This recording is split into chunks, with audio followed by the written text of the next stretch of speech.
Zeeland is a province in the southwest of the Netherlands consisting of many large islands. There's a lot to tell about what happened in Zeeland during the war, but that will be a topic for another series about World War II.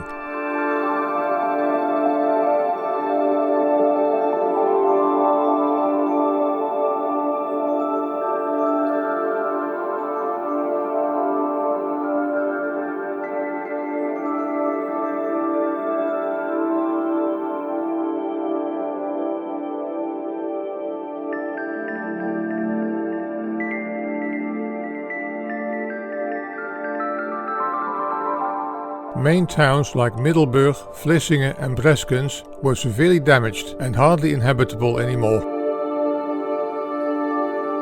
After the Dutch government's capitulation on the 15th of May 1940, fighting still continued in the Dutch province of Zeeland. Some French troops were still present in Zeeland and trying to halt the German onslaught. After Antwerp was liberated in early September 1944, the German authorities also decided to carry out large-scale inundations of nearby Zeeland. Flooding large areas was aimed at trying to hinder and halt the advancing Allies.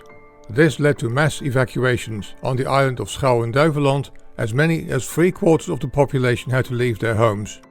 There was a lot of resistance, especially among farmers, because they knew that the salt seawater would make the soil infertile. In the province of Zeeland, more than 43,000 hectares of land was flooded as a result of German inundations.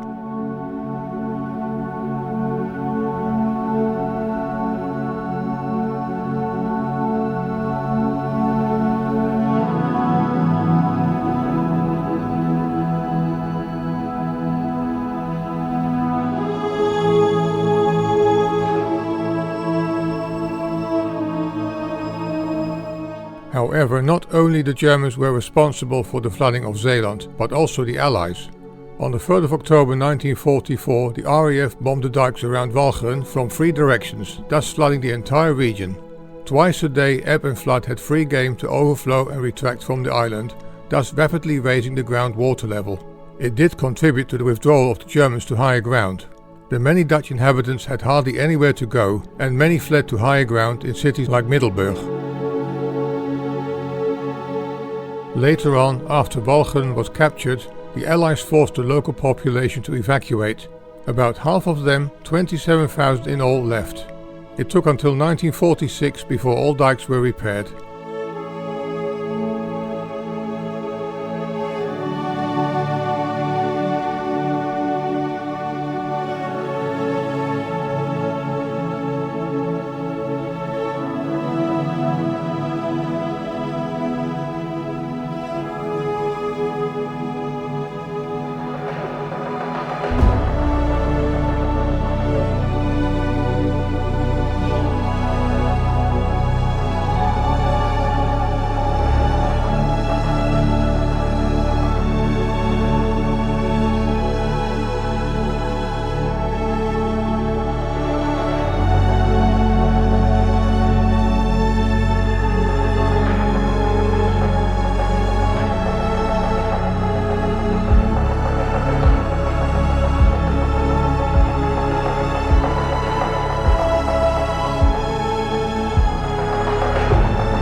Travelling to and from Zeeland was difficult because important bridges like the Moerdijkbrug were partially destroyed.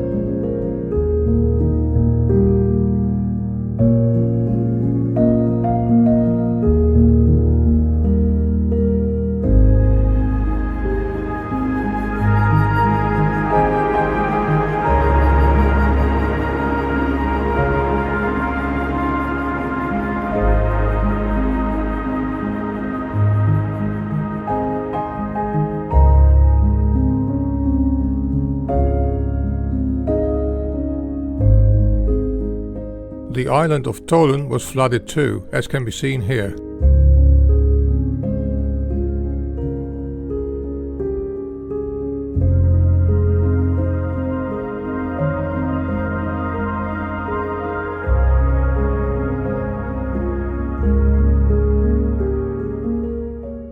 The Zeelanders suffered a lot and were attacked several times by both German and Allied inundations.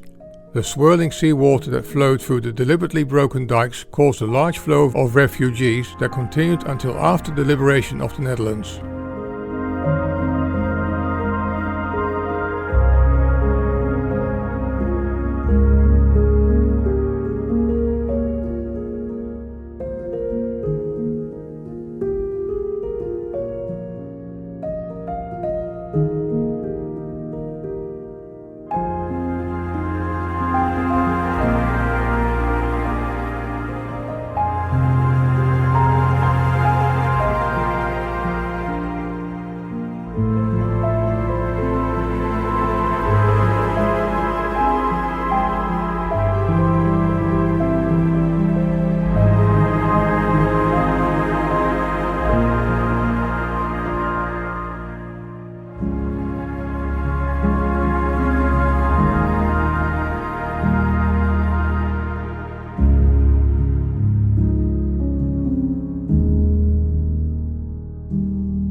The two other southern provinces of the Netherlands, North Brabant and Limburg, suffered badly too, as these pictures will show. The south of the Netherlands was captured by the Allies by late autumn 1944. The rest of the country had to wait until the next spring and endure the terrible famine, the Hongerwinter, as shown in detail in one of my other videos.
Being a thrifty and entrepreneurial country, the Netherlands soon started to restore the war damage.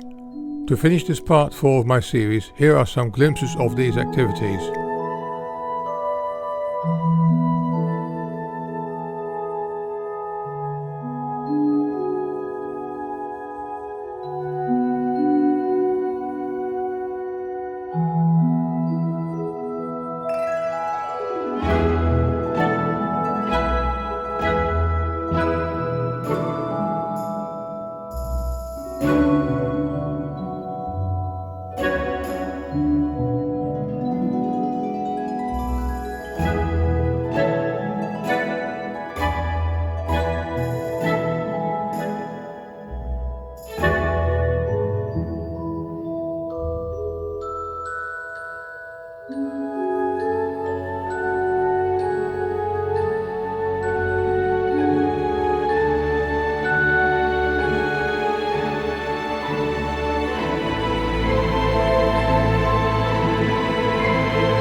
This series will be extended with 1 or 2 more episodes.